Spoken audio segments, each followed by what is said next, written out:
안녕하세요. 캡틴 스타입니다. 오늘 함께 이야기 나눠볼 책은 유시화 시인님의 인도 우화집 신이 쉼표를 넣은 곳에 마침표를 찍지 말라입니다. 정말 인상 깊은 그리고 유익한 내용의 글귀가 많은 책인데요. 함께 형광펜으로 한번 제가 정말 중요하다고 인상 깊었던 글귀에는 문장을 한번 형광펜으로 밑줄을 그어 보겠습니다. 신이 쉼표를 넣은 곳에 마침표를 찍지 마라. 인도 우화집입니다. 유시화 시인님은 옛날 하늘 호수로 떠난 여행에서부터 인도와 관련된 많은 이야기들을 수필부터 시, 다양한 책을 내고 계시죠. 그래서 작가의 말, 진리의 옷을 입히는 이야기부터 많은 인도 우화들이 있습니다. 그 중에서 오늘 제가 소개해드리고 싶은 내용은 바로 이 부분입니다. 원숭이가 공을 떨어뜨린 곳에서 다시 시작하라. 영국인들이 인도 식민지배 시절에 일어난 일이라고 합니다. 인도를 손에 넣고 사업이 정착하자 영국인들은 식민지에서의 골치 아픈 생활도 있고 여가도 즐길 겸 바로 인도 최초의 골프장을 만들었는데요.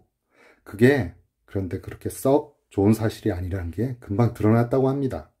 바로 사람들이 골프를 칠 때마다 원숭이들은 골프공에 아주 큰 관심을 보였다고 합니다.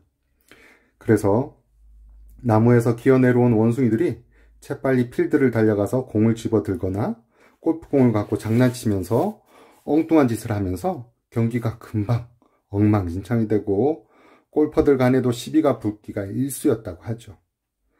전혀 예상하지 못한 장이었습니다.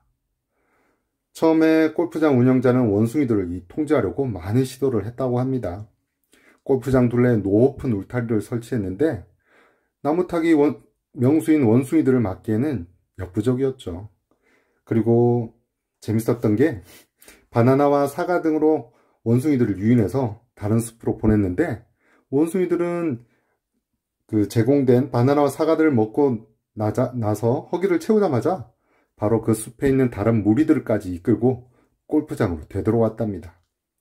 총소리를 내서 쫓아내려고도 해봤지만 원숭이들은 여간해서 속지 않았죠. 덫을 놓아 생포하기도 했지만 한 마리를 잡으면 또 다른 원숭이가 나타나고 결국 원숭이들의 회방에 골머리를 앓던 영국인들은 마침내 그 골프장에만 해당하는 특별한 규칙 한 가지를 만들었는데요. 바로 원숭이가 공을 떨어뜨린 자리에서 경기를 다시 시작한다입니다. 요 부분이죠. 원숭이가 공을 떨어뜨린 자리에서 경기를 다시 시작한다. 보시나요? 더할 나위 없이 지혜로운 결정이었다고 합니다. 원숭이들은 장애물에 화를 내고 경기를 포기하기보다 원숭이들로 인해서 생긴 장애물에 화를 내고 경기를 포기하기보다 상황을 받아들여 새로운 놀이 규칙을 창조한 겁니다. 자, 이렇게 되니까 우리 복불복이라고 하죠. 원숭이라는 예상 밖의 변수가 경기에 뒤지고 있던 사람을 승자로 만들기도 했고 앞서가 있다고 자만하던 사람을 무릎 꿇게 하기도 했답니다. 원숭이들 덕분에 경기가 그런데 묘미를 더해갔다고 합니다. 원숭이가 공을 떨어뜨린 자리에서 다시 시작하라. 여기서 정말 이 책에서 얘기하는 중요한 의미가 있죠. 삶에서 일어나는 일들이 이 특별한 골프장에서 일어나는 일들과 별반 다르지 않음을 사람들이 깨닫는데 오래 걸리지 않았습니다. 좋은 운도 있고 나쁜 운도 있습니다. 삶이라는 놀이의 결과를 완전히 통제하는 것은 불가능합니다. 삶은 우리가 의도한 대로 진행될 의무가 없죠. 기차는 지연되고 차는 진창길에서 고장나고 면접 일정은 틀어지고 멋진 계획은 엉망이 됩니다. 우리 코로나19로 우리 평온하던 우리 일상들이 이렇게 집콕 밖으로 함부로 나다니지도 못하고 아직도 계약도 못한 이런 상황이 올 줄 어떻게 알았겠습니까? 이렇게 잘 나가고 있던 중에 갑자기 원숭이가 튀어나와서 공을 홀컵에서 멀리 던져버리고 그동안의 노력이 모두 수포로 돌아가 버립니다. 그럴 때 우리는 절망하고 자신과 타인을 비난하며 운명을 탓하죠. 자신이 이 경기에 적합하지 않기 때문이라며 포기하려는 마음까지 먹게 됩니다. 그러나 삶은 우리의 계획을 따르지 않기 때문에 오히려 놀라운 일이 가능합니다.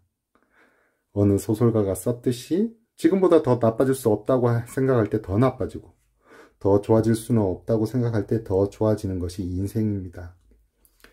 신이 쉼표를 넣은 곳에 마침표를 찍지 말아야 한다. 이 책의 제목이기도 합니다. 신이 쉼표를 넣은 곳에 마침표를 찍지 마라. 코스마다 매번 긴꼬리 원숭이가 튀어나와 골프공을 엉뚱한 곳으로 던져놓고 이 불공정해 보이는 일이 바로 인생이라는 경기라고 합니다. 그럴 때 우리가 해야 할 일은 이것입니다. 또 나오지요? 원숭이가 공을 떨어뜨린 지점에서 다시 시작하자. 어쩌면 그 지점이 최선이자 최고의 시작점일지도 모릅니다. 무작위로 보이는 이 자리가 바로 신이 정해준 자리일지 누가 아는가. 신화에서 원숭이는 신의 심부름꾼이라고 합니다. 예, 이외에도 정말 다양한 많은 인생의 교훈을 알려주는 이야기들이 실려있는 이 책은요, 바로 신이 쉼표를 넣은 곳에 마침표로 찍지 마라는 유시아 시인님의 책입니다. 책 어디를 순서에 상관없이 펼쳐보고 그냥 가끔씩 여기서 또 교훈을 찾아보는 이런 책인데요. 인도의 우화집에 대해서 많이 알아셨던 분이나 여기 처음 접하셨던 분이나 흥미롭게 읽어볼 책이라고 생각됩니다. 자, 이상으로 오늘의 책 이야기 마치겠습니다. 다음에 또 만날게요. 안녕.